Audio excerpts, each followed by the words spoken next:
Hey, it's Monday night, time for Voiceover Body Shop. It's family night. We're talking about family stuff. Working as a family in voiceover. A mother-daughter team tonight as our guest. Yes. Done it here, too, with my guys. You know, it's fun stuff. We're going to find all about it with Kristin Lennox and her daughter, Ryleigh, and we'll see what's going on with them in Indianapolis. Plus, you've got some video. I got another video from NAB, this time from Heil Microphones. Wow. And if we have time later, we might have a playback from Randy Thomas, if time allows. If time allows, all righty. And we're going to have a discussion tonight, you and I, about how to choose a microphone. Because there's stuff going on out there that we need to talk. There are still conversations about this subject, so we will continue to insert ourselves. It's coming right up, right now, on Voiceover Body Shop. Don't go away. Two men, twin sons from different mothers, with a passion for voiceover recording technology and the desire to make recording easy for voice actors everywhere. Together, in one place, George Whittam, the home studio engineer to the stars, a Virginia Tech grad with an unmatched knowledge of all the latest gear and technology in voiceover today. Dan Leonard, the home studio master, a voice actor with over 30 years experience in broadcasting and recording, and a no-holds-barred, myth-busting attitude for teaching you how easy it is. Together, to bring you all the latest technology, today's voiceover superstars, and leading the discussion on how to make the most of your voiceover business. This is Voiceover Body Shop. Voiceover Body Shop is brought to you by VoiceOverEssentials.com, home of Harlan Hogan's signature products. Source Elements, remote connections made even easier. VO2GoGo.com, everything you need to be a successful voiceover artist. J. Michael Collins Demos, award-winning demo production. VoiceActorWebsites.com, where your voiceover website won't be a pain in the butt. And VoiceOver Extra, your daily resource for VO success. And now, live from their super secret multimedia studio in Sherman Oaks, California, here are George Whittam and Dan Leonard. Good evening. I'm Dan Leonard. And I'm George Whittam. Whittam. And this is Voiceover Body Shop. or VOBS. See, it's a lot easier to sync up when we're actually sitting next to each other, and there's like a half-second delay. I'm still programmed years later to delay my saying BS just a little bit to try to line it up with you. Yeah, when you're out of course, when we were on opposite coasts, sometimes we never knew what the delay was going to be. Right. It would usually take like one or two tries, and we'd finally figure it out. But anyway. Well, good evening. We have a great show tonight. We have lots of cool stuff to show you and talk about, and we're going to have a really good discussion with Kristin Lennox and her daughter, Ryleigh, talking about family VO, which ought to be kind of interesting. Yes, the trials and tribulations of therein. You know, what's it like to share a booth, and who runs everything? We'll find out. Also, like if they have a conflicting gig. Who gets the booth? Who gets priority? Oh, that's the stuff. Well, that'd be an interesting point. We'll find that one. Maybe I'll write that one down. All right, what happens when? Okay. Anyway, some video from you, and we're gonna have a no-holds-barred rant, I think, from both of us on choosing a microphone. So you don't want to miss that. Anyway, right now it's time for Voiceover Body Shop presents the VOBS. Voice Over Extra News. All the information you need for a successful voiceover career.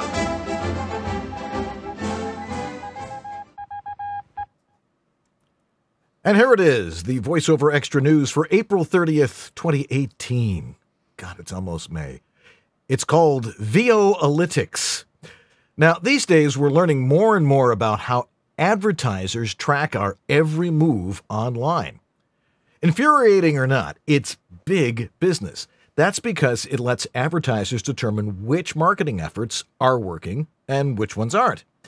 You can do the same for your voiceover business. In fact, it's essential that you do this, says a longtime voice talent who also studies and writes on what he calls VOAlytics. In other words, you should be analyzing the results of your online marketing to determine your strengths and weaknesses, and then go for more of what's working. In a new article on VoiceOver Extra now, Andrew details how to do that, starting with analyzing the marketing power of your website. Is it really up to snuff? Google Analytics, a free program, is great for this, Andrew says. And among the things you'll want to discover are... Is your website being found organically? In other words, by people who are searching for VoiceOver online. SEO? Where are most people finding a link to your website? How long are people staying at your website? Next, are your demos performing well? A simple program called Download Monitor will track your demo downloads. And there are many advantages to getting more details with VoiceAm, a program specifically for VoiceOver. Among things you'll want to know about demos are people actually listening to your demos? Which demos are being downloaded? Are people listening to an entire demo or leaving quickly? The answers to these questions will let you adjust your marketing to feature what works best. Andrew also tells us how to analyze email data, including whether people are actually reading your emails, who's reading them, and who has received each specific marketing message. There's no shortage of free and paid options to do all this, Andrew says, and using them for VOAlytics will help you grow your VO business based on cold, hard facts. Yes. You know, you'll learn more in this article and in many hundreds more at voiceoverextra.com, your daily resource for VoiceOver success. All righty. Sometimes the teleprompter runs a little high and you gotta It gets anxious, doesn't it? It's kind of funny, that artificial intelligence, if you would call it that. It's artificial. That's about it. There's no intelligence going on That's there. right. And it's not going to work for voices either. I mean, it still sounds like a machine. Right. Anyway, yeah, marketing is really, really important. I'm working on my website. And, we designed something. I'm like, that's really dull. But then again, it's all people finding the site. I don't really know how much it is that people find a site attractive that they're going to be using it. It's how interactive it is and things like that. Yeah. But it would be interesting to track, how my demos are doing and are people actually going there to hear what I have to say. What service or systems are you using to do all that? WordPress. WordPress? And my webmaster. And so is that built into WordPress? You don't have to use the Google Analytics tool? Well, no, you can just go into Google Analytics and the site is listed there. So I can find all that information. Awesome. But I choose to let my webmaster do that because they're much better at this kind of stuff. I'm a voice actor and an audio engineer like you. It's like part of being a mini CEO. Find the people, build the team, find the ones that know how to do it better than you. And even if they don't know how to do it better than you, at least you're not doing it and wasting your time doing it. Good point. Excellent point. Anyways. Alrighty. So you've got, in Tech Update this week, you've got an interview with the people at Heil Microphones. Well, I do have a rep from Heil Microphone. I will mention first just a little, what kind of tech issues I've run into lately in my tour of studios. If you're still out there using a Firewire-based mixer, like the Mackie Onyx series, for example, and you're using it with a Mac, you're probably finding it to be not the most reliable thing to use anymore. I have one at home, and I guess I'm so accustomed to just turning it off and turning it on, or I'm just kind of used to working around occasional issues, that for me it's become normal. But the bottom line is, Firewire audio interfaces are really no longer, they're no longer the way to go on a Mac. I can't speak for Windows. Maybe if you have an older Windows PC, they're fine. But on Mac, I don't know if it's because Apple has decided Firewire is obviously not highly used anymore. Thunderbolt has taken over, but they just don't have a really stable Firewire stack or driver or what it is anymore. It's very glitchy. So if you've got a Firewire audio interface on the Mac and it's still rock solid for you, well, maybe there's nothing to do at all. But if you're considering upgrading, be prepared. If you go to a brand new Mac that's running High Sierra, and you're using Firewire, be prepared that you may have to replace that Firewire interface or the mixer you're using. Stopgap method or measure, you could just get a USB interface and plug it into the output of your Mac or your mixer. Mixer, right. And be done with it, which is what was the workaround I did for somebody today. But I'm recommending avoiding Firewire on the Mac. It's no longer prime time. Great for plugging in your 8mm digital video camera, but that's about all it's worth for right now. Yeah, it's for all those old cassettes. They make a Thunderbolt to Firewire adapter, which functionally works, but for audio, avoid. Okay. But anyway, I do have another video from NAB. This is a little short one where I got to see a new microphone with a peculiar color, which kind of caught my eye. I've gotten a little obsessed lately with purple anodized metal parts on my bikes. Yeah, okay. On your bicycles with purple anodized bits. And I call it the virus of purple anodized parts because somebody gave me a couple pieces and then I keep finding more and my bike is slowly turning shiny purple. Anyway, here's a purple microphone from Heil, and here's why maybe you might consider it. At least give it a shot.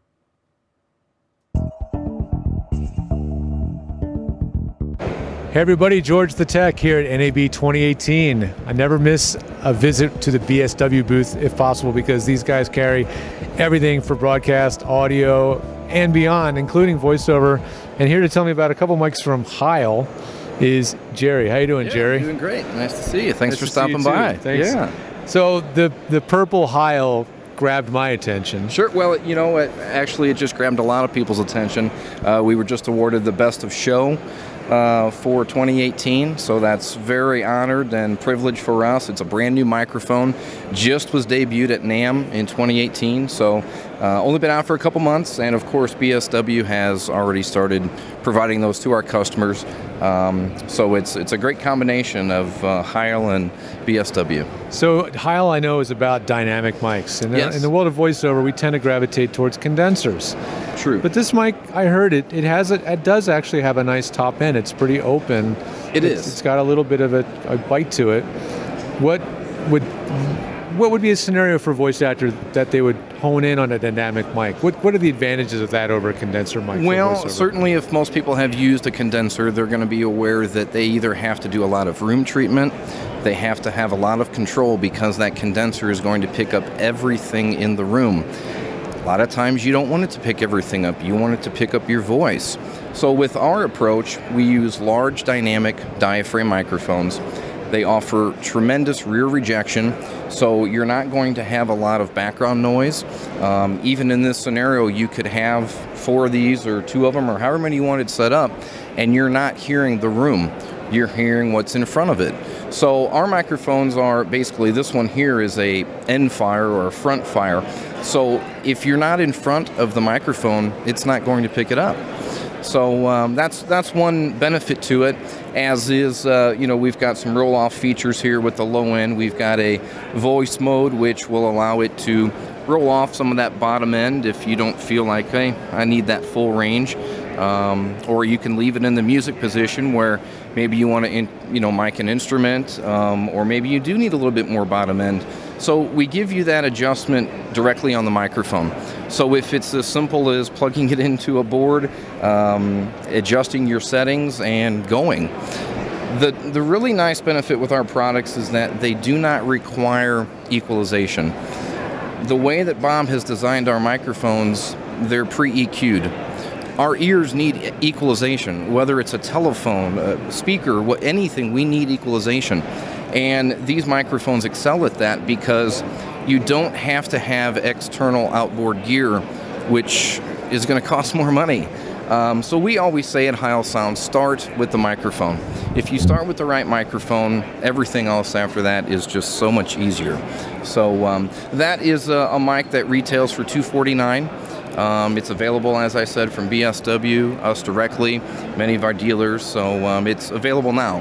So take advantage of the Best in Show and have a little bit of a cool product for your voiceover work. A little voiceover booth bling. Yeah, the color caught my eye. I was saying earlier, I'm a mountain biker, and I have numerous parts on my bike that are in that same Anodized? purple Sure. anodized. Yeah. So, I don't know. That might have to be in front of me on my own show one of these days. Yeah. Thanks a lot. Well, congratulations. All right. Thank you. We appreciate it. Thank you very much. Let's see you around the show at NAB.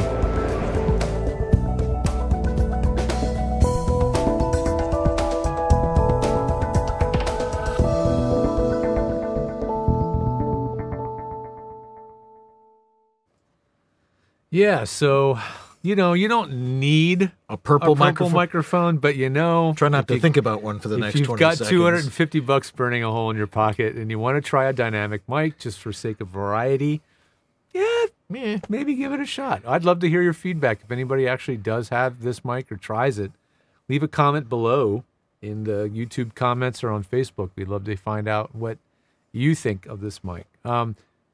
Regarding what we were talking about earlier with Firewire, somebody in the chat room, Craig Davis, says, I agree, no Firewire on PC either. It's glitchy to say the least. Well, so, that matter is finally settled. Mac, Windows, either way, avoid. All righty. All right, well, we got lots more coming up. We're going to talk about choosing a microphone, or how not to choose a microphone. Color purple! Yeah, that's got to be the reason. Coming right up here on VoiceOver Body Shop. This is John Bailey, the Epic Voice, and you're watching VOBS.TV, Monday nights at 6 p.m. Pacific, 9:30 Newfoundland. This is John Bailey, the Epic Voice, and you're watching VOBS.TV, Monday nights at 6 p.m. Pacific, 9:30 Newfoundland. This is John Bailey, the Epic Voice, and you're watching VOBS.TV, Monday nights at 6 p.m. Pacific, 9:30 Newfoundland. Hey, what question do we get most often? Well, far and away, it's how do I even get started in VoiceOver? And we have a great answer to that question. Take VO2GoGo's free, yes, free, Getting Started in VO class. You heard right, it's free. It's available online 24/7 at gettingstartedinvo.com. That's gettingstartedinvo.com. If you've been watching VOBS and thinking that you need to get in gear and start your own voiceover career, this is the class you should start with. You'll learn about the vocal skills you need and the storytelling skills you need, the equipment you need, and the business skills you need, all in one single comprehensive online class taught by VO2GoGo's David H. Lawrence XVII. This class won the Backstage Reader's Choice Award 4 years in a row. And again, there's no charge. It's absolutely free. Want to take it?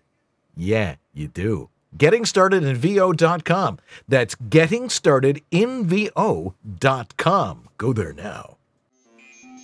As a voice talent, you have to have a website. But what a hassle getting someone to do it for you. And when they finally do, they break or don't look right on mobile devices. They're not built for marketing and SEO. They're expensive.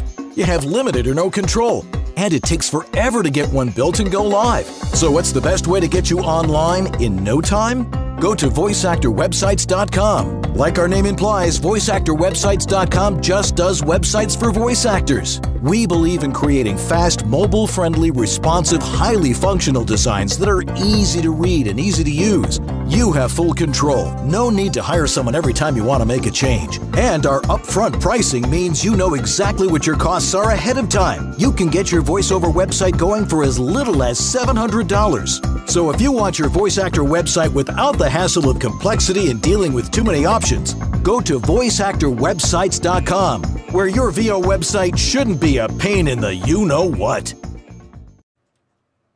All right, we're back here on VoiceOver Body Shop. VOBS. VOBS. Yeah. Well, this morning, I get up every morning and I check a bunch of things. First, I grab my phone, kiss my wife good morning, and then grab my phone. Reverse the order. Yeah, right? Got to do the important girlfriends, things first. wives. Yes, yeah, right. Exactly. We kiss you first, then we grab the phone. That's right. It's like I made it to another morning. All right.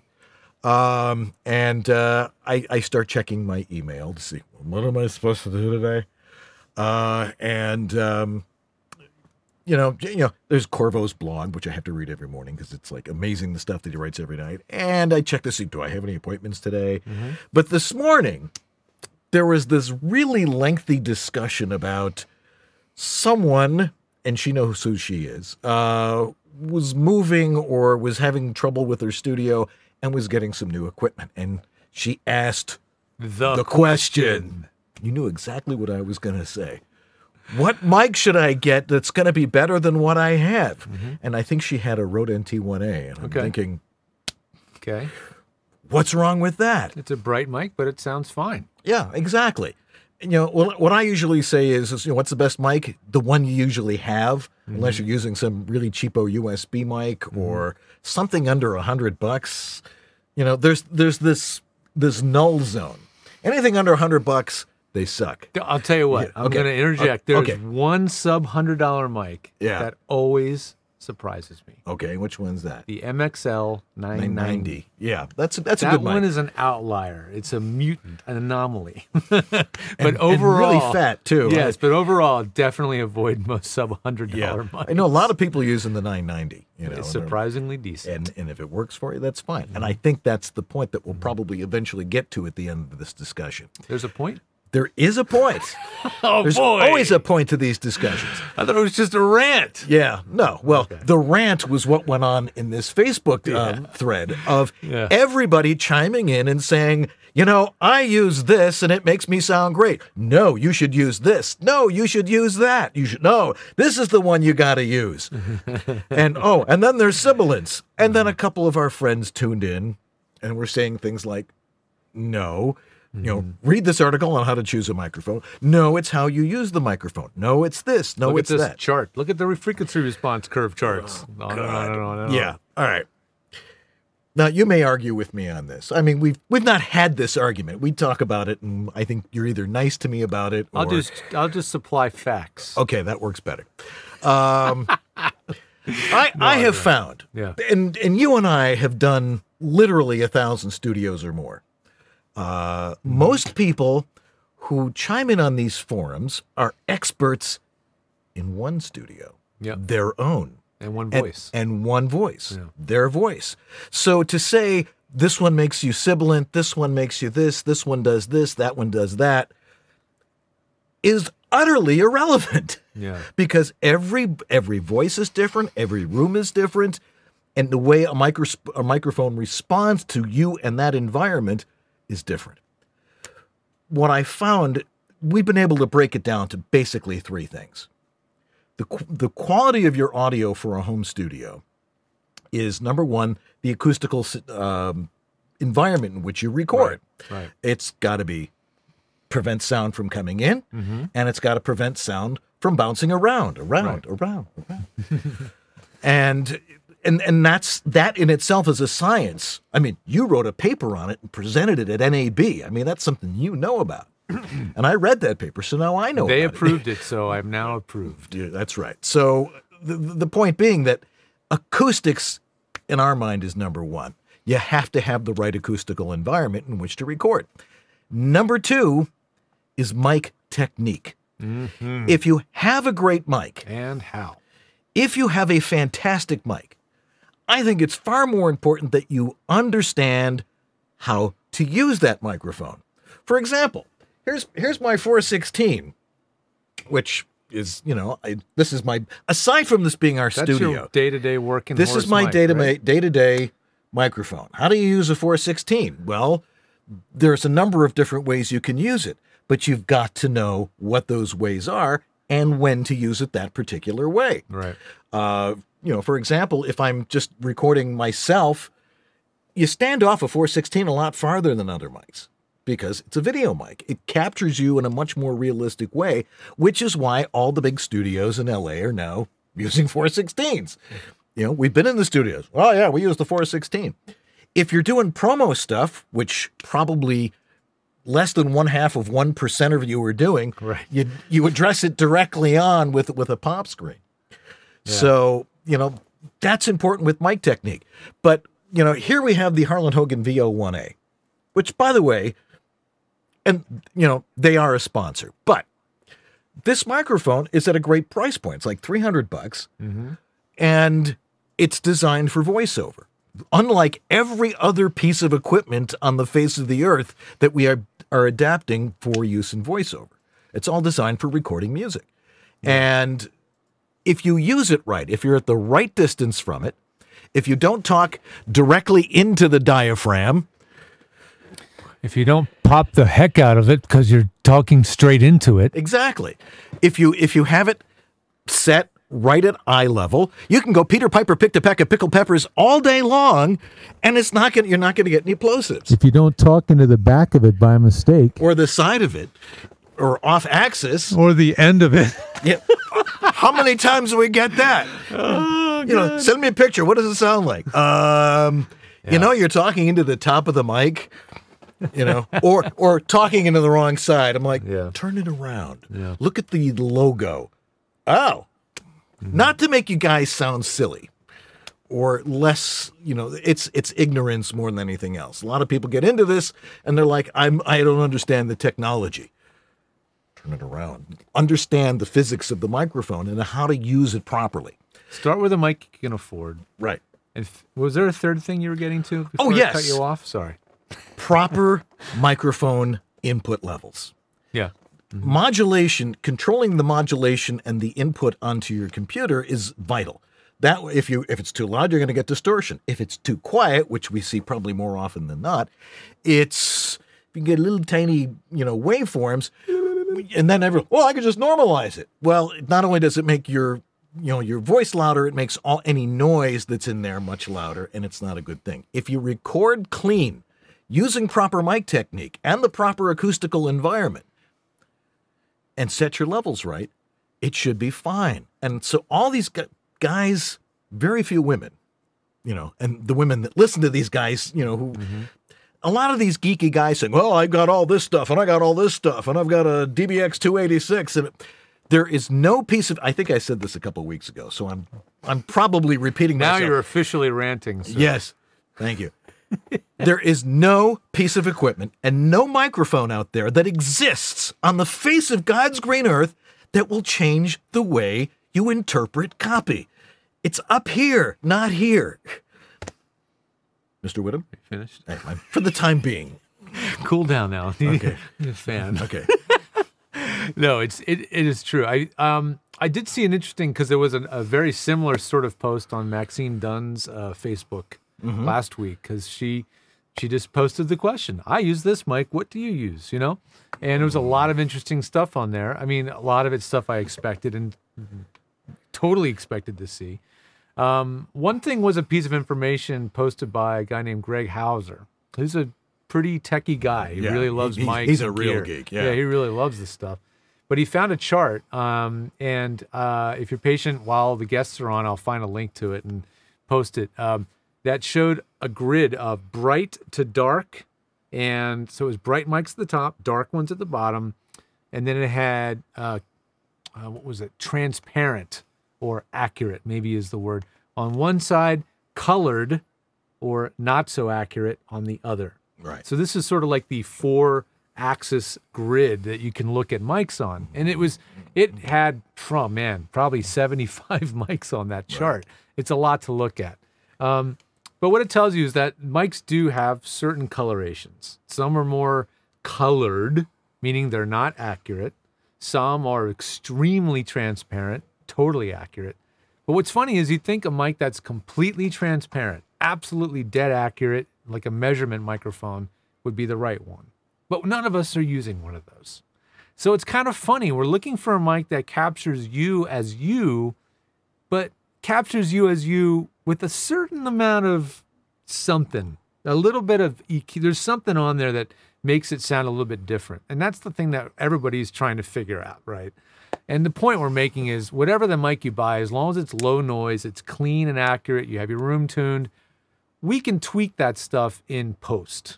That's what the producer's going to do anyway. Not your job. Right. They're gonna take your audio the way you send it to them, and they're going to deal with little issues here and there with a little bit of sibilance, maybe a little bit of low-end thickness or heaviness. Whatever it is, they're going to decide how to shape the sound, the EQ. Or if you really want to have sound that you send out, that sounds as finished as possible for jobs where they're not going to do the post and you have to supply ready for air audio, then having a stack or a rack or something built is the way to go, which is something I do, by the way. Dan, have you started getting into that stuff yet? Making racks and stacks and all that stuff? Occasionally. Yeah. On a case-by-case basis. Yeah. I mean, with some of the clients you work with who have specific needs and stuff like that, you can do that. Sometimes if someone has an anomaly or some minor adjustment, I will usually do that. An EQ curve, yeah, maybe? just to take something out, or with some air handling or something. You can do very minor things. The thing is when you send your audio out, again, as George said, you're sending it to an engineer who knows how to work with it. You hope. Yeah, I've worked with a bunch of videographers who are like, we can do this with it. Like, hey, what are you doing to my voice? Yeah. It's important to do as little as possible in any processing that you do is for minor little corrections. In the studio. I call it corrective EQ. Yeah. If you're doing auditions for a very specific genre, I will occasionally do some interesting things with the EQ to make it sound more like a finished product, but usually I don't. But just to be really general here, if you have a bright mic, bright voice, very sibilant and very, upper register, you don't want a mic that's very, very bright. Right. You want a mic that's more accurate or flat or even dark to counteract it. But there's such subtle differences in this. I know. These things are so... You look at a chart like this and you're going to think, whoa, look at the range. Well, these are shades of mauve. Right. These differences. So anyways, don't overthink it. And if you don't trust your choice, pick 2 mics. Don't do more than 2. And don't test it in the store with a pair of headphones. Right. Get 2 mics, bring them home, and keep 1. But paralysis by decision? Or what's the thing? If you have too many options, you'll never decide? Something like that. Yeah. Exactly. The bottom line is that you don't hire you. You got to let somebody who understands what it's supposed to sound like hear it and make a judgment as to, well, that might work for you. This might not, that sort of thing. Someone whose ears you trust and that you also trust how they monitor. That's really important. I know 2 guys who do that. Really? You're one of them. And how do they get a hold of you and have them listen to their audio? I'm available over at georgethetech.com. When I tell Google Voice to translate that into George, and I say George VTech, it comes out as George VTech. If I say George the Tech, it comes out as Georgia Tech. Whatever the case, it's georgethetech.com. Where do they find you, Dan? They can find me at homevoiceoverstudio.com, and I may have to start charging for the specimen collection cup. I mean, you're getting loaded up, huh? You're getting backed up. A lot of people are leaving lots of it's overflow with. Yes, so but you can go there right now and drop a piece of your audio in the specimen collection cup at homevoiceoverstudio.com, and I'll give it a listen, and we'll decide. Yeah. Let the guys that have designed thousands of studios and know what it's supposed to sound like do that. Okay, I think that's enough rant. We have our guests waiting. We're running a little long. We did have a question from Gerard McGuire saying, when tracking down subtle distortion, kind of subtle sizzle on certain words in my audio chain, what's the most likely culprit? Is it the mic? Is it the mic cable? Is it the USB cable? Interface? Is it the software?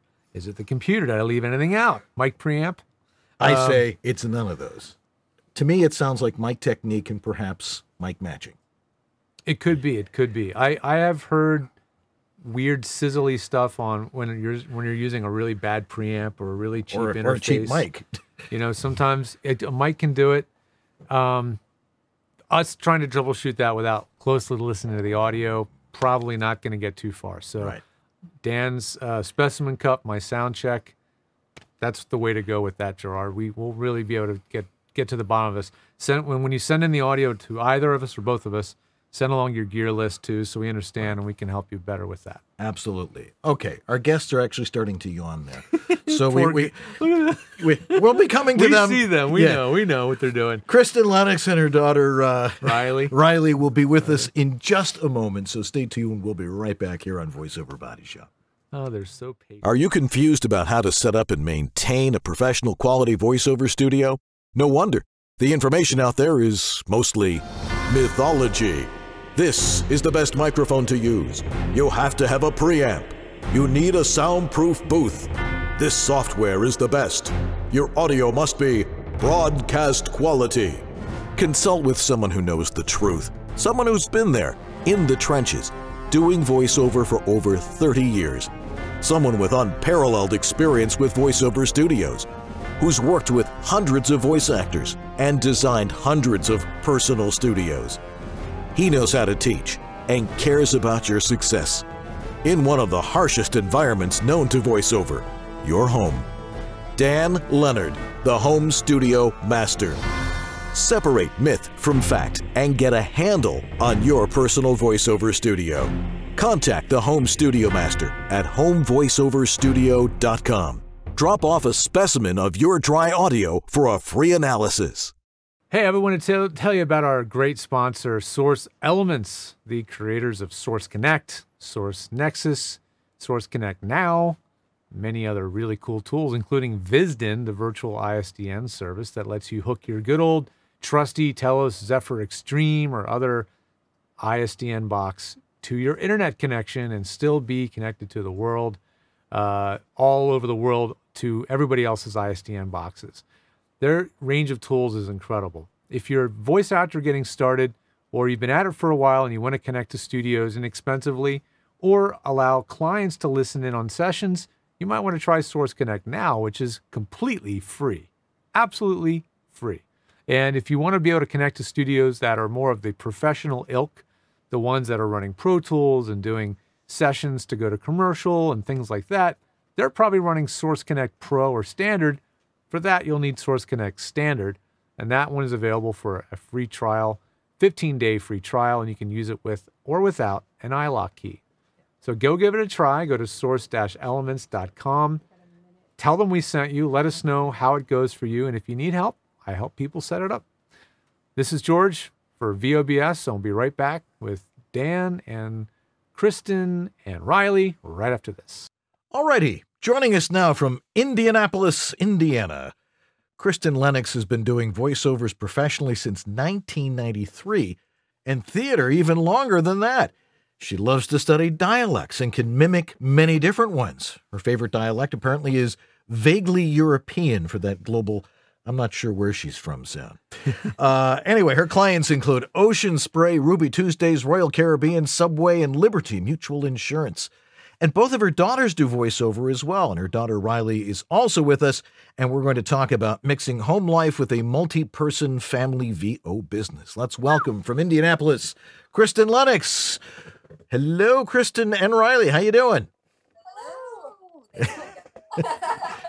Great to see you. Welcome to the show, and thank you for your patience with us. Kristin, it sounds like you are a Hoosier through and through. Are you completely an Indiana person? Oh, I'm absolutely an Indiana person, born and bred. And yeah, I grew up here. I went briefly to college in Illinois, but I came back here, had thoughts that, you know, having a theater background, that I would go to Chicago or go to New York, maybe London. Didn't get there. Met my husband, and we decided we liked it here. So that's great. Well, okay, now you've been doing voiceover since 1993. And tell us how you did it back then, you know, before the internet took over our lives. Well, that was right after I graduated from college. And what you did when you were a theater person, an actor, you would go to the local agency and just join so that you could do theater, or you could do on-camera stuff or voiceover.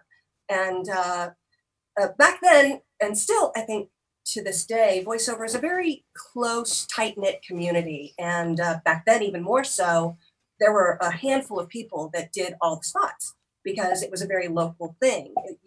There wasn't the online global community that there is now. So if you weren't in that group, you really didn't get a chance. So I was very lucky in that one of the people in that group left to go to New York, and I sort of stuck my foot in the door and got an audition and got another audition, and then finally booked something. And then I had my foot in that little group and just sort of built from there. But back then, An audition was you went to your agent's office and there was a cassette player and you would rewind a little bit and listen to the person in front of you and see what they did. And then you would get to the end of theirs and then you would hit record and do your audition. And if you hated it, you'd rewind and then you'd record over it. Very low tech, but it's much better today. Gee, just a bit. How have you built your business since then? How have things changed for you? And when did they start to change for you? Really in the 2000s, you know, that's when the whole online community exploded and there were many more opportunities. You'll have to excuse me, I'm in the end of a cold, so I'll probably be sucking on throat lozenges and trying not to cough through the whole thing. You're good, don't worry about it. We can't even tell. So yeah, that's when online opportunities were available. So I went with the home studio and started building my career through that. And yeah, and then you came along early 2000s and just sort of added her into the fold. Mm-hmm. Well, that's great. By the way, can we get a shot of the cat back here for a second? Yeah, the cat was there earlier. And this is Wendell. I take it Wendell runs the studio there. He tries. Wait, yes, he does. In fact, he's right out there. He's sitting behind us. Okay, well, feel free to bring him out at any time. You have a great list of clients. I mean, Ocean Spray and Subway. I mean, these are all big companies. What type of work do you do for them? Commercials or interior corporate stuff, or most of those are commercials. Sorry. Yeah, the big clients are mostly commercials. Sometimes corporate videos. A lot of my work I get through agencies. So once you start with the local agency, once again the online community exploded, you just start adding regional agencies, and then you start looking for agents on the coast, and then you add production companies that you've worked with, and that's how I built my business. Just I prefer to work with people I've worked with before rather than go out and try to find new people. So okay, what type of work do you like to do? What's your favorite genre of material? I love video game.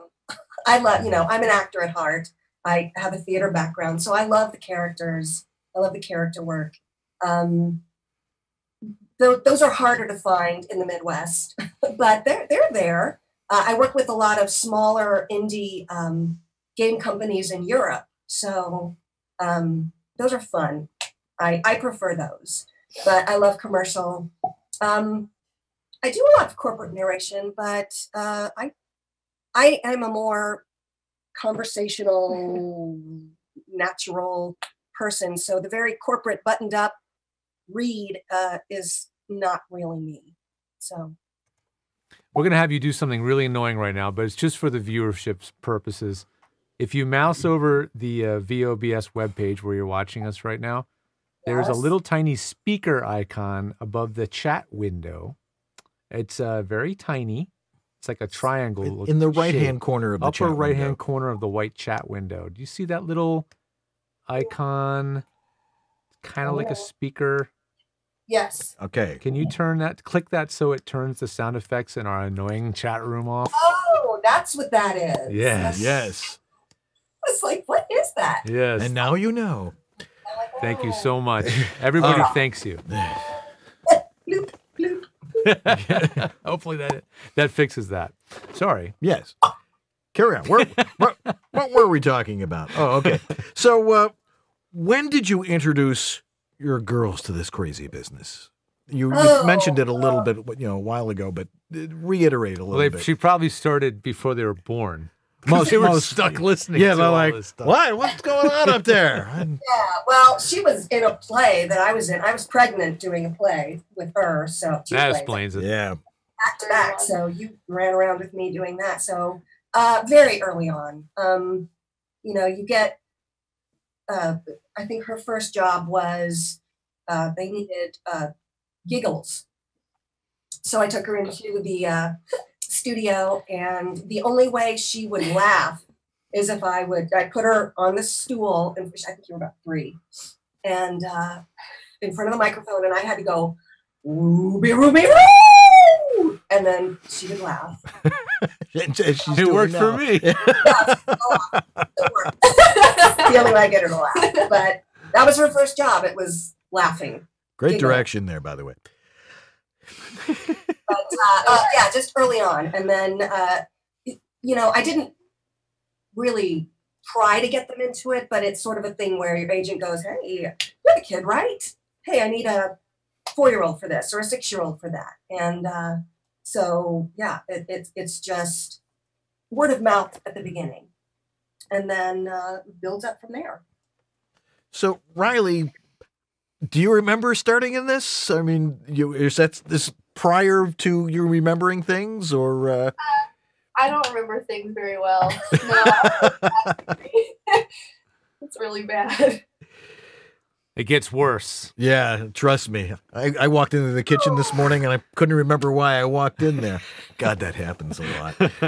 But anyway, but how did you take once you realized what it was you were doing? Tell me about what your thoughts were about it. I probably just thought it was cool. It was like, oh, I'm speaking into a microphone, and then I can go hear myself on like the radio or on TV or in a game. And it was just, I guess it's kind of a game for me because you'd speak and you'd hear it and you'd get money for it. And then it was like, I liked speaking. I like speaking. So it was like, it was a fun hobby or a fun job to do.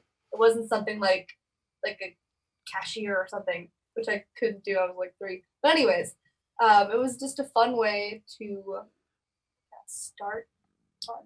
I remember the first game we got that she was in, and that was just so much fun to play. She was no, you were. It was one of the puzzle games, and you were a creepy ghost girl.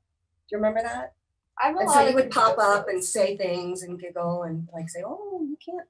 Please find the blah blah blah." Oh, yeah. So that was fun for her to just say, and we used to, and she did a lot of games. There was a period of about 8, when she was 8 or 9, she was creepy girl all the time. Just if they needed a ghost girl or a girl in distress or a girl that was kidnapped, that was her. So she had a lot of games that we were downloading and playing. That was fun. At what point did you realize, Ryleigh, that this was not playing but working? Was there do you remember that moment happening? Because I asked because my daughter is 9 now, and when she was 4 and 5, she was doing a little bit of modeling and commercial acting stuff, and I was always trying to convince her that this was play and this was a fun thing that we get to play and do together. But when for you did you realize this was a gig, that you were making money? When did that happen? Do you remember?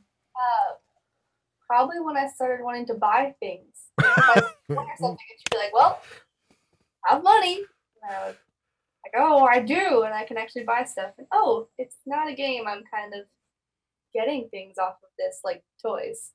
So, well, and Kristin, do you remember what that age was? I'm really curious for my own personal reason. That was probably, well, it was about the time when she did not want to do things sometimes. So there came a point when we started having a little friction in the booth because she was working a lot. She actually was. I mean, I would say maybe a job a week. I mean, that's a lot for a kid. And that's a lot for a lot of people sometimes. And so I would say, oh, we've got an audition. And she'd go, oh. And in my brain, I'm like, oh, I want to keep this fun for her. I don't want her to feel like this is work or that this is something she has to do. But at this point, she was booking things, and you can't just book it and then say, sorry, she didn't feel like doing it today. No, not now. So we worked through that and talked about the responsibility of booking something. Was that like 8 years old, 7? Around 9. 9, yeah. Yeah. The friction started because she was booking a lot about between 8 and 10. Yeah. And that's when she was getting a little sick of it. Yeah. Yeah, I know that one from personal experience, where You know, my son Lewis was doing some stuff. We had a big project for a software company in India, and they wanted to use a younger voice. So I'm like, hey, come here. He was a complete pain in the tuchus to work with. But he did it, and I think eventually he liked the idea that, okay, somebody likes my voice, because he had a very young sounding voice, and it made him enough money to get a car, I think. When he was a little older, it's like, yeah, throw it in the bank, you know. But you know, again, he was probably about 12 at the time, so he was even worse. So I can I can completely understand what that's all about. If you're just joining us right now, you've missed a lot already. We're talking with Kristin Lennox and her daughter Ryleigh, and we're talking about their family as a voiceover family. And if you've got a question for them, Jack Daniel is sitting probably in his underwear back at his apartment, taking down notes, and your questions in the chat room. Yeah, don't get the image out of your head.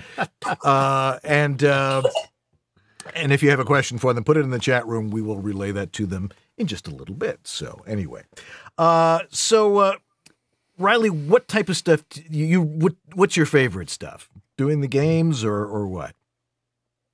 I like just fun ones, like ones that are wacky or ones that are more energetic, because you know, sometimes it is still like, oh, I'm doing homework, I don't want to have to get in the booth. But if they're more energetic, or especially because I do them later at night when I just want to go to sleep. But if I have those more lighthearted ones or the fun ones, or where I get to be a character or something, then it'll lift the mood, and those are just more enjoyable than like kind of stoic ones. Okay. We actually have some stuff she's done. Do we have that one, Susan? Why don't we run that, and let's give it a listen and a view. Ralph Waldo Emerson said that the creation of 1,000 forests is in one acorn. How can something so small turn into something so big? To make anything a reality, you have to let yourself dream it first.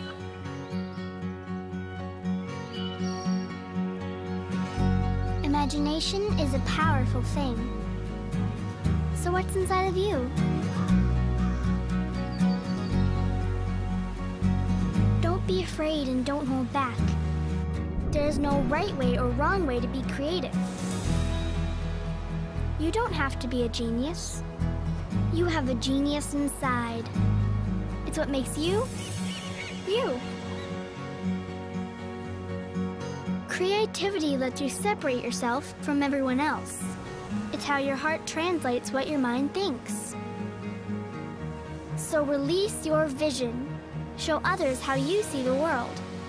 Look beyond an idea for what's really there. Be inspired by a moment. Be inspired by a vision. Be inspired.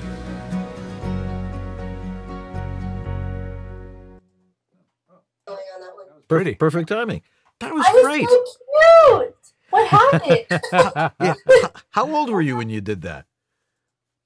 That was 2011. So 9 or 10. Yeah. 10. Yeah.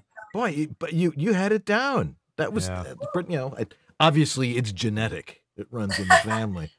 She had great character to her voice. I used to call her that her voice was a peppermint patty voice. You know, it had this. Yeah. Okay, Chuck.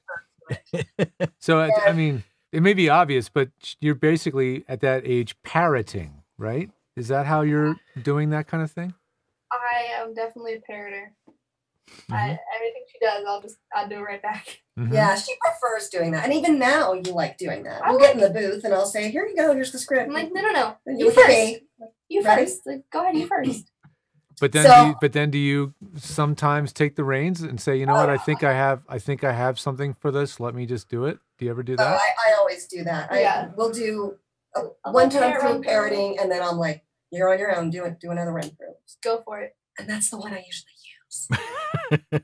Of course. There you go. Well, that's cool. That answers that. So, do you do any of your own marketing, Ryleigh? Are you like trying to find clients, or Kristin, are you the chief bottle washer? I don't do anything.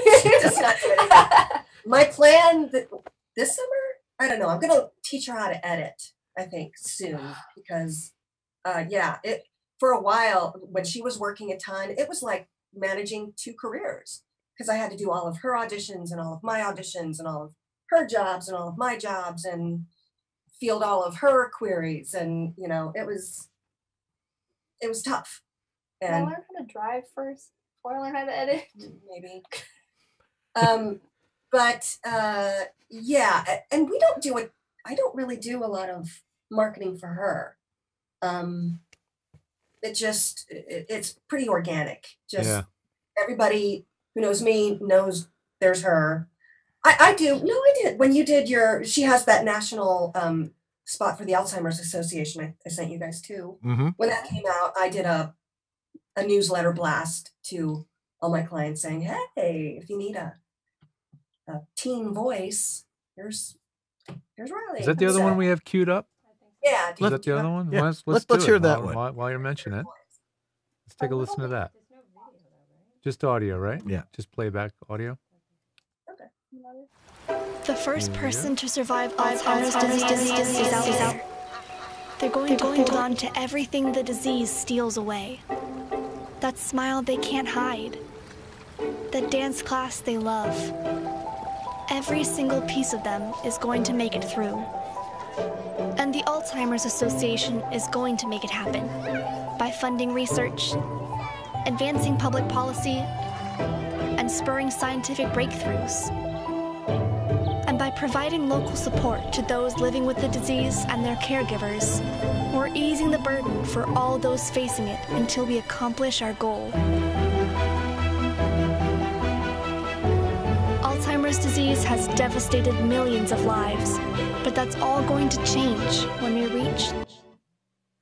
Yeah, so that's one of the more, sorry about that, serious reads, maybe not the fun ones that you're referring to earlier in the show. And that's what's interesting is why the agency that produced that decided to use a younger voice like yours. It was incredibly effective from what we could hear. And, interestingly enough, that audition went out to, I think it went out to adults first. I got it. I auditioned for it. I did not book it. And then another round went out and they said, we want to hear some kids. Sent her in and she booked it. So yeah. Whoa. Well, we can see why. That's fascinating. But I mean, look at that. You guys are legitimately competing for the same stuff. Sometimes, I mean, I guess either way, Kristin, it's got to feel like a win for you though, right? Oh, absolutely. Yeah. Yeah. So let's talk a little bit about what it's like in your household, because we asked this question of ourselves earlier. What happens when, how is the booth prioritized there for auditions and work? I mean, do you look at the rate? Yeah, obviously. For example, or whose was booked first? How does that work? Yeah. What's family life like with mixing that in there like that? You're the boss of the booth. I'm the boss of the booth. But when something needs to get done, and she's a busy girl. She's a freshman in high school, so she's got homework. She's got theater, she's got choir, so when she has a half an hour and she needs to get something done, then that's her half an hour in the booth. So yeah, we work it out. Okay. Very good. Once again, if you've got a question for Kristin Lennox and her daughter Ryleigh about anything that you might find interesting to talk about in family voiceover business, again, throw it in the chat room. And we'll get to that question in just a couple of minutes, so stay tuned for that.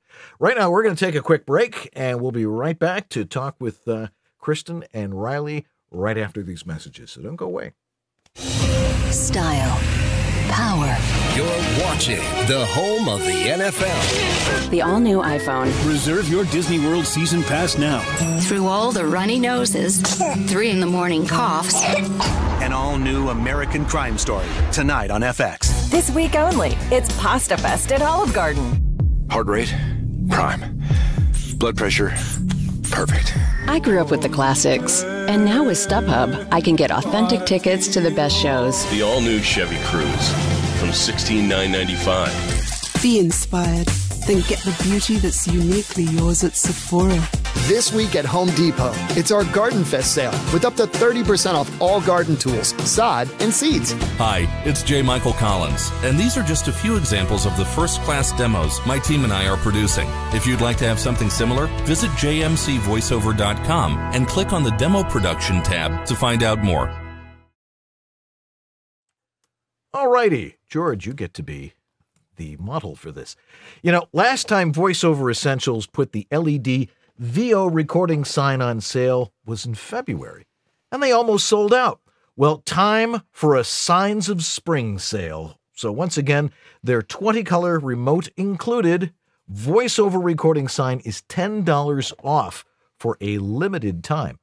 Also, if you're like a few people we know, and you lost your VO sign remote, or the cat like Wendell ate it, we now have replacements available over at voiceoveressentials.com. And for owners of our voice-optimized headphones, great news! They now have replacement ear pads available. All leather with memory foam, just like the originals. Beware the absolute crap on Amazon. They tried a pair and they lasted 3 days. 3 days! Not leather, no memory foam, just junk. And Amazon shows them as Amazon's favorites, which is, trust us, a code for high-profit knockoff. Anyway, go on over to voiceoveressentials.com and get the LED VO recording sign for $10 off and hear your voice better using the Harlan Hogan Signature Series voice-optimized headphones. All you got to do to go there is go right down to the bottom of the page and click on the picture of Harlan talking into his Portabooth Pro, and it'll take you right there and let him know that George and Dan sent you. Thanks for being a great sponsor, Harlan. We appreciate it. Use the sign. It's a sign. VOBS is still on? Seriously? Yep, this is VOBS, proving anybody can have a show these days. Wow, this is... All right, we're back and we're talking with Kristin Lennox and her daughter Ryleigh in Indianapolis, Indiana. Back home again in Indiana. See, now most people don't remember Jim Nabors singing that at the beginning of the Indy 500. Jim Nabors. Yeah. What a singer Gomer that guy Pyle. was. He was. Great singer. Great singer. Anyway, welcome back, ladies. Thank you. Anyway, we've got a couple of questions from our amazing audience that is all across the fruited plain. And being in Indiana, that's sort of part of the fruited plain, isn't it? First off, Fred North asks, are you a corporation with employees or a partnership? Or is it like, you don't really put that in on the, is she getting the W-2s and that sort of thing? Getting right out with the business question. Yeah. Yeah, I would pass that over to my tax guy, and he would have a very good explanation for that. She does get, for the Alzheimer's campaign, which has been the past, she's been getting residuals for 2 years now, so she gets W-2s. But they're all under our family umbrella, I believe. Really, don't take any tax advice from me, just talk to your tax person, but we are not a corporation with employees. We are just, she earns what she earns and I earn what I earn, and I just try to make sure they actually do pay her, because if they pay me, then it shows up as my income rather than hers. Did you guys have to open a Coogan account? I think that's a California thing, isn't it? That's funny because she's with DPN in LA, and one of the jobs they were asking for we need your Coogan account info, and I was like, what? What's a Coogan account? Looked it up and realized that's a Coogan account. We didn't need one, so no. Actually, everything she earns goes into her account. So she has investments and she has college. She has college fund, and then she gets 10% that she can play with, but everything else goes in there. It's like being your own agent. You get 10% everything you do. Yeah, the Coogan account, for those that don't know what the heck that is, that's when our daughter started working, our agent said you have to open this account, and it took right out of the checks before it even hit our account. It took 15%, I believe it was, and funneled it into her account. And that was based on Charlie Coogan or something? No. It was, Jackie Coogan. Jackie Coogan, who was also Uncle Fester in the Addams Family, but he was in a movie with Charlie Chaplin called. Can't remember the name of the movie, but he was the star. He was like the co-star in this movie, and because he was underage, the union, pushed to have this law enacted to make sure that kids had, tutors on set and things like that. And that's to make sure the parents didn't blow all the kids' money. Right. That's what it was there for. Right. All righty. You get the next question from Steve Evans. Oh, I better read it then. Yeah. Have you two done a dual character read together, like a mother-daughter type thing? And if so, can you recreate it for us right now? Now, we've done mother-daughter stuff, right? Yeah. What, like commercials? Or more video games, I think. Like you'd have. Oh yeah, I've been video games. A mom in video games. I'm the lost daughter. Like I got stolen or something. You get stolen or something. Yeah. We're trying to find each other. But I remember one years ago where this was about a college fund, and you were schooling us about, don't you know about the we're like, oh really? Like I was the I was that financial, like I knew everything. Yeah. So we do, to make a long story short, we cannot recreate it right now, but No, you are recreating. They're doing it right now because you're just talking like a mother and daughter. So just imagine in your mind what that must sound like as a commercial. Do you ever, Ryleigh, are you always doing, in essence, your voice, or do you do voices younger than yours? Do you ever try to do a younger child's voice, or are you working child, sort of age appropriate, for lack of a better word, term? Yeah, I'll do, it's like 8, kind of my. Yeah, I think we've upped it to 9. Yeah, she's got her voice, and then I've got like sometimes I say, I don't say get, like let's raise the pitch, bring it up. Right. So she can raise it a couple notches and sound younger. A little bit. But still it's her. Yeah. She's never been in a game where you played a couple of different characters last summer. But if somebody says, yeah, I've got these 3 roles for Ryleigh to do, I'm like, she's got her voice, she can sound older and younger, but it's going to sound like the same kid. So the people don't hire her to do totally different voices like in the same ways. All right. Joy, yeah. Twins once. Yep. Joy Baker asks, Ryleigh, how was it doing reads when you were still learning to read? I wish I remember. Probably not great trajectory. So when I could not say trajectory for like it wasn't a reading, I guess, but like I could not say trajectory. Well, I have this. Shall we play this? This is Ryleigh's. This is what goes on in the booth, and just so you know our process, I'm in the booth with her when we're recording, so that I feed her the lines or whatever. This you could read, but you didn't know this word, so this was a problem. Why does a golf ball fly? What are golf clubs made of? What makes them lighter and stronger? How high can a golf ball fly? How high can a golf ball fly? Does wind affect a golf ball's trajectory? Does wind affect a golf ball's trajectory? Does wind affect a golf ball's trajectory?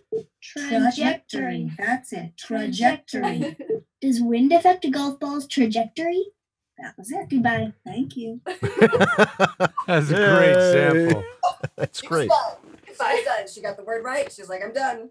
I'm out of here. So, I remember back when she was little, there wasn't a lot for for kids that little. But when something came in, usually it was, Mommy, I don't feel good, or something like that. So she could memorize it and just say it a couple different ways. We would do the parroting technique. And as her roles got larger, she read better. She was a better reader. Still couldn't say trajectory. Couldn't say trajectory. Well, she's got a handle on it now, apparently. My kid doesn't act, but I still love challenging her with words like that. And if a word like that comes up out of the blue, I'll use it, and then I'll ask her to say it. just to see, can she say it? Can she repeat it back? And I'm amazed how often she can. You know, it's kind of fun to experiment with your kid in a safe and protected way. All righty. You get the next question. This is from Thomas Machin. Machin. I've mispronounced his name. Well, also in Indiana. Many, many times. Oh, yes, that's right. Simple question, a couple of them. First of all, ever do any audiobooks yet? Have you done any audiobooks? Either of you, I guess, because he didn't ask whom, but which of you have, if either of you have done any audiobooks? No, I have not done an audiobook. No, that's way beyond my, I just don't think I could do that. I do love the, I read to my mom and who is in a nursing home, but the discipline to do a whole audiobook, I don't think I have the 4 days. Yeah, I don't think I have the attention span for that actually. And no, I would never sign her up for an audiobook because if I don't have the attention span, I sure do not. No. Yeah, not a lot of kids doing audiobooks. I mean, if they can, I mean, that would be a real valuable commodity. Perhaps you could study that a little bit. Both of you. Well, first up, Kristin, are you still doing any theater? Are you walking the boards at all? I have not. My last show was a few years ago.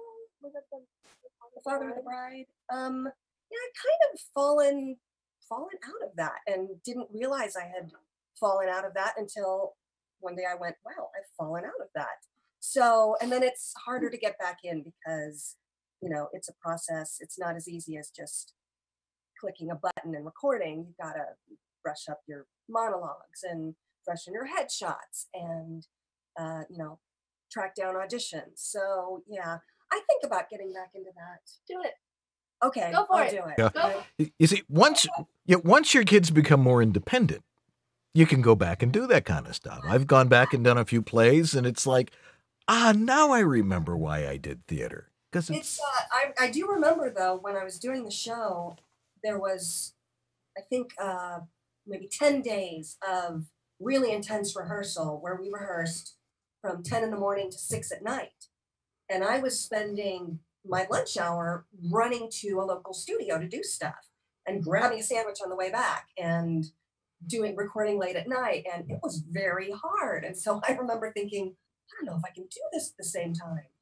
So it's tough. It's tough when you're full-time voiceover and then you want to also do, a show. Yeah. It really pulls at your organizational skills and getting everything done. Yeah. I did see in the chat room earlier, somebody did ask if Ryleigh had ever done any on camera, because you seem very comfortable on camera tonight. Have you done any on camera work?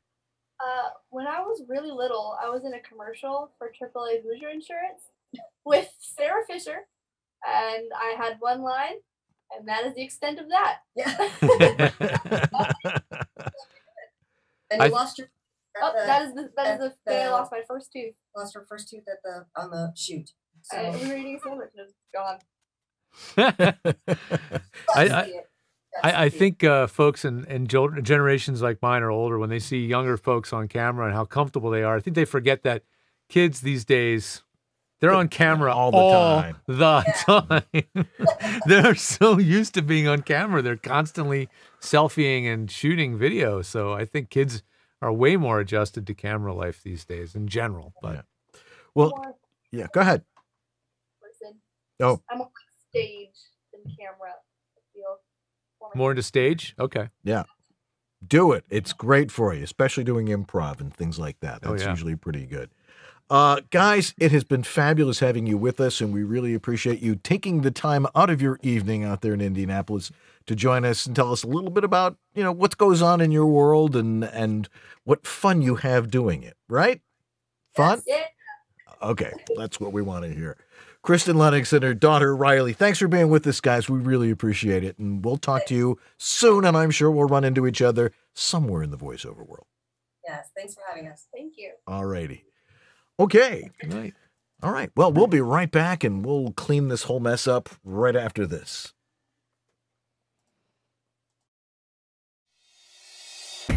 Your dynamic voiceover career requires extra resources to keep moving ahead. Now there's one place where you can explore everything the voiceover industry has to offer. That place is voiceoverextra.com. Whether you're just exploring a voiceover career or a seasoned veteran ready to reach that next professional level, stay in touch with market trends, coaching, products, and services while avoiding scams and other pitfalls. VoiceOver Extra has hundreds of articles, free resources, and training that will save you time and help you succeed. Learn from the most respected talents, coaches, and industry insiders when you join the online sessions bringing you the most current information on topics like audiobooks, auditioning, casting, home studio setup and equipment, marketing, performance techniques, and much more. It's time to hit your one-stop daily resource for voiceover success. Sign up for a free subscription to newsletters and reports and get 14 bonus reports on how to ace the voiceover audition. It's all here at voiceoverextra.com. That's voiceoverextra.com.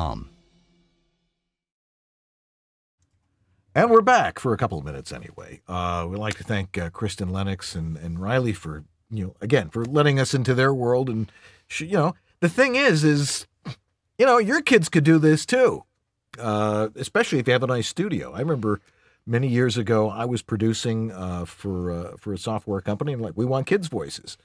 And so I just put the call out there, hey, you want your kids to help pay the rent? And let me hear your studio. And, of course, the results were fabulous. So your kids can do it. They're less inhibited than you. They've never tried it before. What do you want me to do? They'll sound totally natural. It's actually really kind of cool. Next week on this very show, Keith Farley will be with us. Cool. So that, look him up. You'll find out all about him, and you're going to, I got to watch the show. He's an animation director. Yes. And I think he does video games as well. Absolutely. Mm-hmm. May 14th, Dan Nachtrab. Nachtrab. Or Nachtrab? Nachtrab. Nachtrab. Nachtrab? Nachtrab.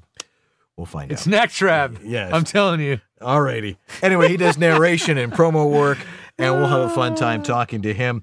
And then on May 21st, Harry Dunn, who does promos for the CW. Right on. Which is, they're a promo-heavy network because they're pushing all of their DC characters and stuff. Right. And, Crazy Ex-Girlfriend and some of the other great ones. Great promos on there. So that'll be interesting talking to him. Who are our donors of the week? I got a collectibles. Comes up at the top of the list. Sounds familiar. Andrew Kaufman.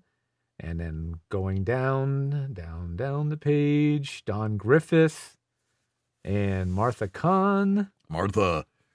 And Eric Aragoni. Thanks, Eric. Still donating to the show all this time. Thank you, Eric. And Shanna Pennington Baird and Antland Productions. Thank you, Uncle Roy. Thank you. All righty.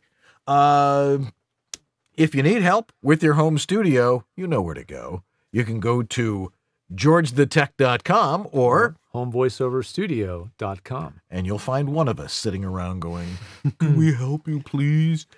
You've got your geeky podcast that you like telling people about. The Pro Audio Suite. Go look for it on your favorite podcatcher. The Pro Audio Suite podcast. Yeah. There's a fly going around through here. And then my phone went off and I started slapping my My phone was going off too. All righty. Don't people know it's Monday night? You don't call us on Monday night. The show logs, you can access them when we get the show posted on YouTube. Jack DeGolia puts everything down with time code. So if there was something specific you wanted to hear, like that entire rant of ours about an hour ago, I have a feeling that one's going viral. We'll see. We'll see what happens. We'll make it go viral. But everything is right there, and thanks, Jack, for doing that for us. We're live here. Yeah, we're live. Why we do it live? Because we don't like to have to... insane. Yeah. We're the only ones who do this live. But if you'd like to be here in the studio and fill the empty seats that we have here tonight, you can let us know if you're in the greater Los Angeles area or here in the Valley. You can join us by simply writing to us at theguys@vobs.tv. That's right. And tell us when you want to come, and we'll tell you the secret handshake and let you in the backyard and maybe let you in the studio, and maybe we'll have some snacks here. You never know. But we're also a podcast as well, so Yes. you can listen to us offline whenever you want. Just Google or search for in your podcatcher VOBS.tv. Right. And show us your booths. you know, here we have Kristin's booth, and you know, and Ryleigh's booth, and you know, go back to Wendell there for a second. You know, so yeah, good kitty.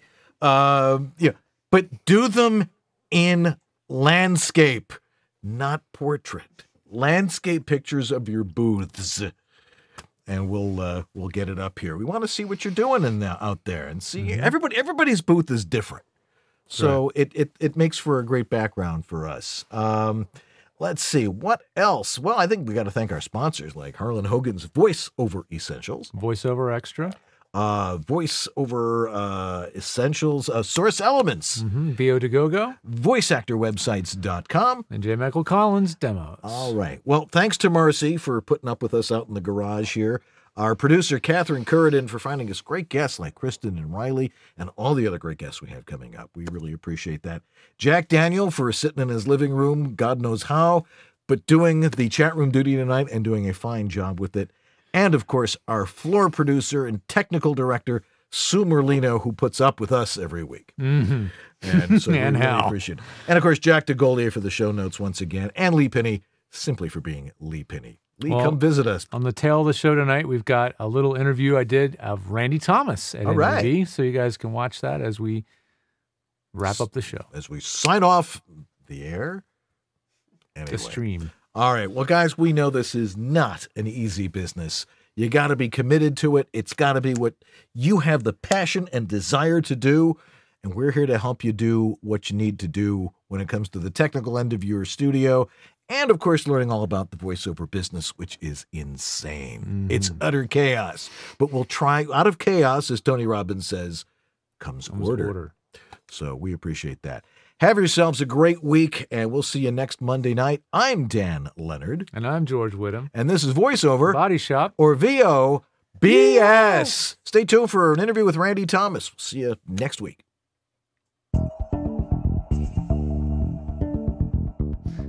Hey everybody, George the Tech here, and look who I ran into at NAB, but Randy Thomas. How you doing, Randy? I'm great, George. You look fantastic. Thank you very much. I love your look. I love seeing you anytime you show up at a big conference to talk tech and to help come save people with their own technology.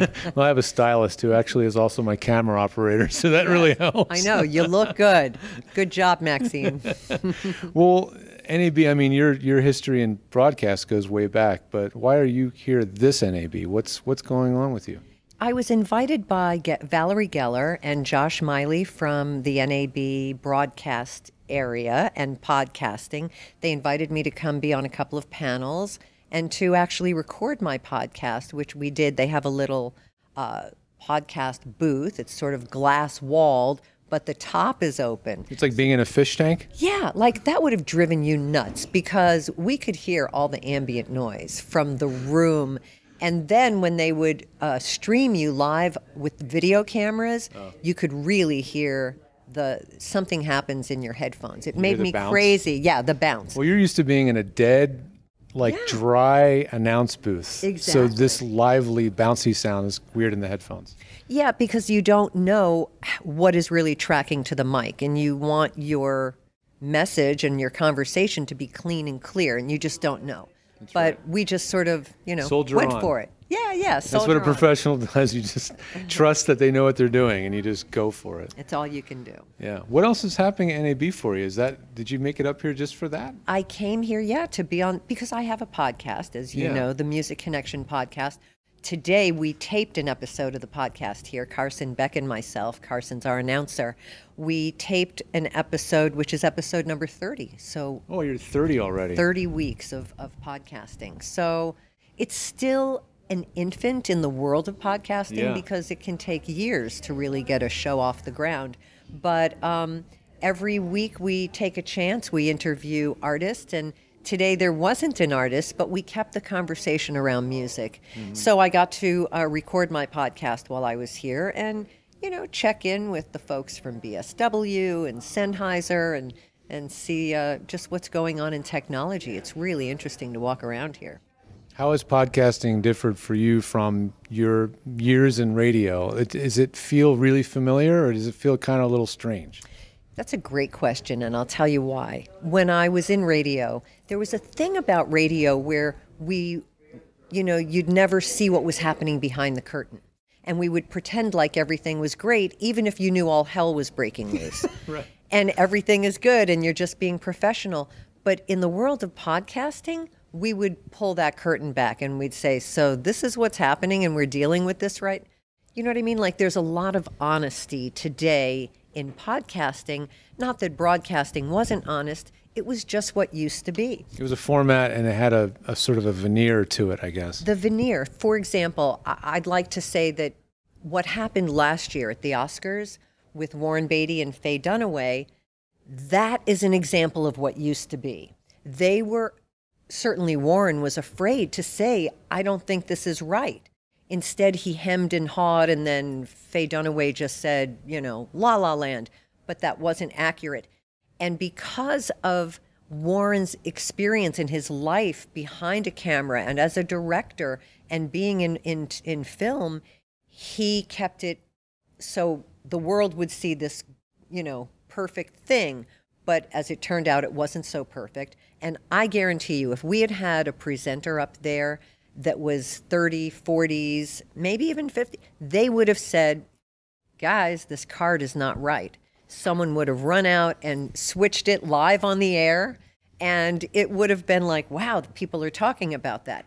But that's the difference. We would have gotten it right. We would have said the correct movie because he would have pulled the curtain back and said, there's something wrong here. Warren and Faye did not do that. And that's just more old school, I think. Yeah, different generation. Yeah. You soldier on, the show must go on kind of thing.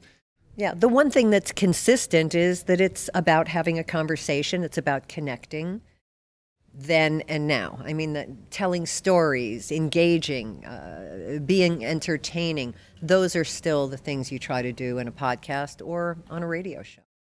Fantastic. It's really fun to run into you here. I've been running into so many great people. And before you go... I love your George the Tech. This is a great little mic flag. Mic flag, huh? I made that up the other day with some paper and some tape. Thank you very much. I think it's adorable. I think that is absolutely your handle.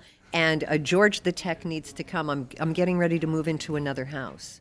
So I'm going to need some help setting up my studio. We're going to get it right this time. Fantastic. Because I'm going to let it be there for a while. Fantastic. So we'll do it the best way we can. Well, before I go, another reason I'm here is I have a pin for you. Yes. From the Don LaFontaine Voiceover Lab. This is a pin that's been given to all of us on the advisory board and was given to us in a meeting last week, and you didn't get to be there because you were working on the road, so here you go. Here's your pin. I think I've got mine on here. Yours up there. That's great. I didn't wear a necklace that today. Is your pin. And then that's beautiful. It says DLF on the microphone, and it's advisory board, which I am honored to be a part of, and the DLF VO Lab through SAG-AFTRA Foundation. I'm so proud to be associated with it, and the work that you did is what enabled the lab to do so well for all these years. You helped create an incredible space there, George. So obviously you're a founder. I'm only advisory board. You're a founder. Obviously, I was honored to do it, and to see it now, just to have it on a life of its own. And as Paul keeps saying, we don't have to fundraise anymore, folks. We don't have to hit the bricks. Right. It's funded. Now we just find interesting things to do to keep the interest going. So. I think Don would be proud. Yeah, definitely. So thanks, Randy. Thank you for that. Yeah, it's fun giving it to you in person. Take care.